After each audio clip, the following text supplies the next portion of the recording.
ದಾವಣಗೆರೆ ರಣರಂಗಕ್ಕೆ ಹೊಸ entry fix. ಸ್ವತಂತ್ರ ಅಭ್ಯರ್ಥಿಯೊಬ್ಬರು ಚುನಾವಣೆ ದಿಕ್ಕನ್ನೇ ಬದಲಿಸಲಿದ್ದಾರಾ? ದಾವಣಗೆರೆ ದಕ್ಷಿಣ ಚುನಾವಣಾ ಕಣಕ್ಕೆ ಮತ್ತೊಂದು ಗ್ರ್ಯಾಂಡ್ ಎಂಟ್ರಿ. ಘಟಾನುಘಟಿ ನಾಯಕರು ಬರಲಿದ್ದಾರಾ ಚುನಾವಣಾ ಪ್ರಚಾರಕ್ಕೆ? ಆ ಅಭ್ಯರ್ಥಿಯ ಆಗಮನ ಉಳಿದ ಅಭ್ಯರ್ಥಿಗಳಿಗೆ ಆಗಲಿದೆಯಾ ಕಂಟಕ?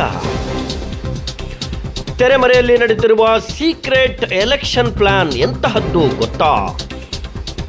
ಸಿಎಂ ಸಿದ್ದರಾಮಯ್ಯನವರ ಆಪ್ತ ಸ್ನೇಹಿತ ಕೊಡ್ತಾರಾ ಇವರಿಗೆ ಬೆಂಬಲ?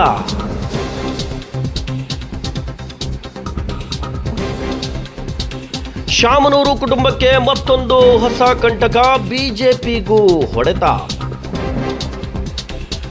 ಸೈಲೆಂಟ್ ಆಗಿ ನಾಮಪತ್ರ ಸಲ್ಲಿಸಿ ವೈಲೆಂಟ್ ಆಗಿ ಎಂಟ್ರಿ ಹೊಡೆಯುತ್ತಿರುವ ಆ ಅಭ್ಯರ್ಥಿ ಯಾರು?